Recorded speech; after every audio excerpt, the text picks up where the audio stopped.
Most u Kosovskoj Mitrovici zatvoren je za vozila, radovi na njemu i dalje traju i prisutna su vozila karabinjera. Dok Priština ne odustaje od otvaranja, Beograd poziva međunarodnu zajednicu da to ne dozvoli. Vašington apeluje na Prištinu da ne preduzima jednostrane poteze i da pitanje rešava u dijalogu pod okriljem Evropske unije. O tome ćemo detaljnije govoriti posle vesti u 7 sati. Naš gost u prelistavanju biće Vladimir Vuletić, sociolog, a sada da pogledamo o čemu piše dnevna štampa.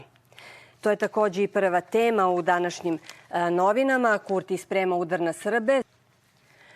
Ko je šta čuo i naučio iz razgovora u Malom Zvorniku o ponudi radnih mesta u Vojvodini. Naslov kaže: u Novom Sadu u ponudi oko 500 radnih mesta, a u Subotici 200. Potraga i za radnicima. Što se naše pameti i obrazovanja tiče, i dalje među 500 najboljih na svetu, Beogradski univerzitet prema najnovijem rangiranju pao na Šangajskoj listi, ali ostaju prvih 500 i dalje. Beogradski univerzitet. I završavam prvi pregled štampe pričom o ekskurzijama.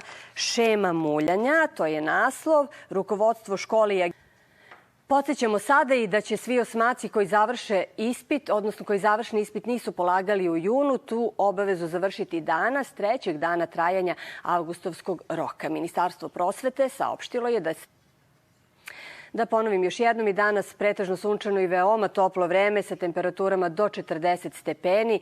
Vreli dani očekuju nas do kraja nedelje. U ovom trenutku temperature se kreću od 13 u Sjenici do 24 u Beogradu. U Ćupriji, koji je ovih dana jedan od najtoplijih gradova, je u ovom trenutku 20 stepeni, Kragujevcu 21, Novom Sadu 22, Nišu kao i Beogradu 24 stepena. Predahnite sada i vi malo, vraćamo se brzo. Više puta smo u našim emisijama govorili o velikom poduhvatu koji predstoji na Dunavu, a to je izvlačenje starih potopljenih brodova. U Prahovu, gde je Dunav najuži i najbrži, Nemci su posle rata potopili celu svoju crnomorsku flotu koju nisu mogli da provuku kroz Đerdapsku klisuru. Ta operacija poznata je kao Dunavski vilenjak. Nedavno je izvučen prvi potopljeni brod, a biće i svi ostali nemački ratni brodovi sa, proverit ćemo da li, ali kažu opasnim teretom. Leti inače opadne nivo reke, pa je to idealan period za ovu akciju. O tome ću ovoga jutra razgovarati sa Aleksandrom Banjcem, pomoćnikom ministra za rečni saobraćaj. Dobro jutro i dobro nam došli. Dobro jutro. 10 metara. Dakle, to zvuči negde kao greška meni, međutim vi kažete to je zaista tako i to je jedan zahtevan poduhvat. Institucije su uključene u ovaj poduhvat. Samim tim institucije koje se bave istorijskim, da kažem, nasleđima. Tako da na nama je... Važno je da izvučemo možda i neka nova saznanja. Sigurno. Recite mi šta je u ovom poduhvatu najopasnije, šta je najzahtevnije i da li ste u toku ova 3 dana prvog izvlačenja... se dešava tamo. Sad kad mi vidimo i čujemo šta radite, pa razmišljamo o toj ratnoj floti i tolikom broju brodova, setimo se i gospodine Banjac, kakav nam je rečni saobraćaj na Dunavu i koliko će baš u ovom delu akcija koju sada preduzimate da unaprijede? Vreme čekajući u redu da prođu tim uskim grlom.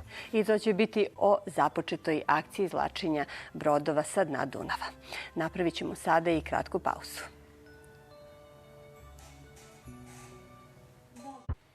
I vreme je za sport. Moja koleginica Marija Katić je sa mnom u studiju. Dobrodošla, Marija. Hvala. I evo, ja obično imam običaj da kažem da čak i kad nema fudbala naći ćeš ga ispod nekog kamena, kako bi pričalo o fudbalu, ali evo sada ima. Želela sam se fudbala, da. Da, ali evo sada baš ima. Govorimo na prvom mestu o revanš mečevima Partizana i Vojvodine. Nisu se proslavili ili moramo da kažemo šta je bilo? Da, nisu bili uz kvalitet, ali opet kažem malo dekoncentracije, nekoliko propuštenih šansi, a tako je i s Partizanom.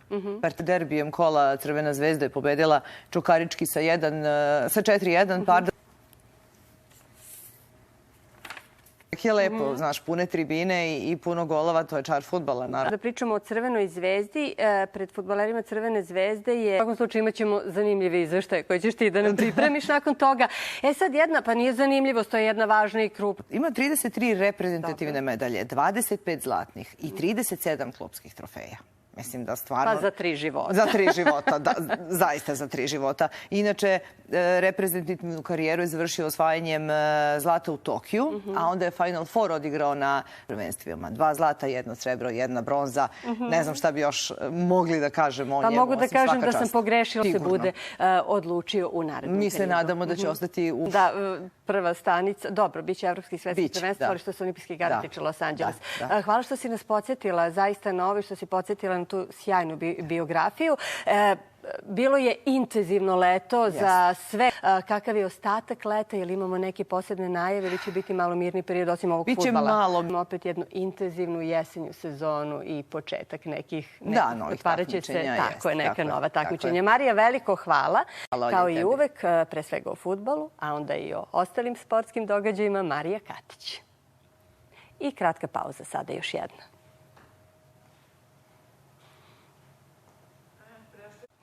Prelazimo na još jednu divnu priču, držat će vašu pažnju, sigurna sam. Još se sabiraju utisci i prepričavaju utakmici i mečevi naših reprezentativaca, učesnika Olimpijskih igara u Parizu, a potom i veličanstveni doček na balkonu Gradske skupštine u Beogradu i ta slika obišla je i svet. Ali pre toga naši sportisti dočekani su uz ovacije i tortu 1000 metara iznad zemlje u avionu Air Srbije, kojim su leteli iz Pariza do Beograda. A onda su im se iz pilotske kabine obratile Vesna Aleksić, kapetan, i Dina Milovanović, prvi oficir Air Srbije. Vesna i Dina, deo posade, su danas sa nama. Dobar dan i dobro nam došle. I hvala organizaciji Air Srbije što baš danas niste imale let i mogli ste da dođete. Imali ste sreće.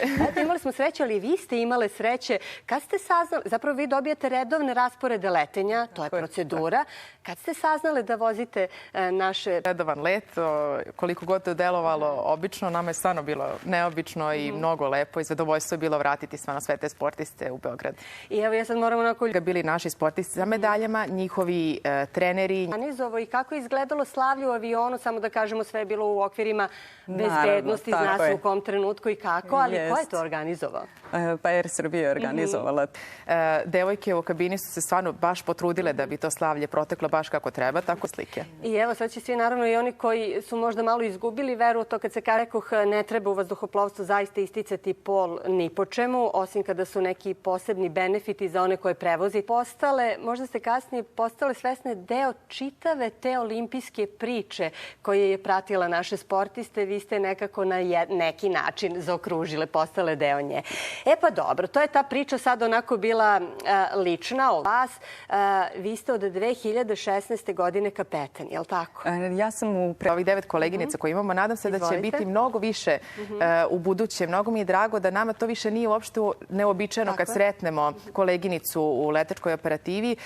Drago mi je da mlade devojke i devojčice... Čemu težite? Šta bi željeli da dostignete? Da li postoje možda neke destinacije na kojima niste bile ili nešto za šta bi još trebalo da se usavršite kako biste bile zadovoljne svojom profesijom u potpunosti? Pa u našoj profesiji postoji ipak bio moj sledeći cilj. A Vesna je već kapetan i šta se sad to otvara pred vama? I nekako hoću da kažem da sam zadovoljna jer sve nekako ide s mojim tokom i s obzirom da sam bila ja prvi oficir, posle toga kapetan, evo line training, kapetan, očekujem u nekom narednom, to je neki cilj. To je lep plan i lep tok i te planove nemaju samo ovi sjajno organizovani sa Fakulteta organizacionih nauka, nego i mnogi drugi. Hvala vam veliko. Mislim da ste inspirisale i našeg programa. Želim vam mnogo sreće i u privatnom životu i u daljem radu da ostvarite sve ono što ste planirale. Hvala vama. Vesna Aleksić i Dina Lalović iz Air Srbije bile su naše gošće ovoga jutra. A jedna lepa promocija sinoć u Narodnoj biblioteci Đorđe Radić u Vrnjačkoj banji u okviru festivala filmskog scenarija predstavljene su knjige Idemo dalje Slobodana Stojanovića u izdanju RTS izdavaštva i Fondacije Slobodan Stojanović, kao i monografija Zdravka Šotre, Mojih 500 glumaca u izdanju Službenog glasnika i Radio-televizije Srbije. O Stojanovićevoj knjizi po kojoj je RTS ekranizovao i o monografiji doajena srpskog Milan Nikodijević. Sada je vreme za vesti. Pridružio mi se Nebojša Kotlajić, moj kolega koji prati spoljno-političke redakcije. To znači da idemo na put oko sveta i zanimljive priče, ali one neke prilično ozbiljne. Nešo, dobrodošao. Bolje te našao. Pa krećemo od tih ozbiljnih priča. Pojavili su se majmunske boginje. Koliko je to ozbiljno? Da li je to na nivou neke epidemije? I gde su se pojavile? Veoma je ozbiljno, 60%, a smrtnost je povećana u odnosu na 2022. godinu za petinu, dakle za 20% više ljudi umire. Što znači da je vakcina neophodna? Da li će je dobiti, to ćemo da ispratimo tek. Sledeća priča, nešto mnogo lepša stvar. Da ćeš nam reći koja je to tajna lokacija. 1912. godine kako i ko došao do određenih predmeta sa Titanika i da li ćemo saznati gde su izloženi? To jeste tragična priča, zapravo podsjećanje na tragičnu priču, ali koja nosi taj miris. O tome znaš mnogo, to sam htjela da kažem. Festival u Tokušimi, tako pčelarstvo i med, ali o tome ćemo u ponedeljak i ovo je bilo zaista i više nego lepo. Hvala ti. Luksuzno u drugom delu, ali da ne zaboravimo i oni prvi trebaju o tome razmišljati. Hvala ti veliko. Sada samo pauza. Sinoć je u Nišu počeo jedan od najlepših letnjih festivala koji se ove godine održava po jubilarni 30. put, Nišvil Jazz Festival. Najavljivali smo ga već u okviru jutarnjeg programa. Evo sada da dopunimo priču. Glavne zvezde festivala su američka grupa Arrested Development i argentinska pevačica Karen Sosa. Sinoć je na otvaranju bio i Ivan Švager, dobitnik Nišvil nagrade za životno delo. Festival je inače tradicionalno u Niškoj tvrđavi, ali se i na različitim lokacijama u gradu održavaju brojni prateći programi. I sa nama je danas u muzičkom delu emisije Viktor Tumbas, jedan od učesnika festivala. Dobar dan. Našim gledocima jedan svestran umetnik i hvala veliko. Vi ste Somborac koji živi u Beogradu, večeras nastupate u Nišvilu, ali ste došli da budete naš gost. Inače, završili ste srednju školu za violončelo, ali ste sada džez pevač i kompozitor. Pa kako će izgledati vaš večerašnji nastup?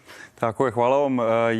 Ste jedan lep i značajan prostor na veoma prestižnom festivalu, jer moramo da kažemo po oceni izleti ka nekim drugim muzičkim pravcima. Pa zavisi, ali dešava se s vremenom. Kraj našeg današnjeg druženja. Hvala što ste se budili uz jutarnji program Radio-televizije Srbije. Želim vam prijetan i lep ostatak dana i doviđenja.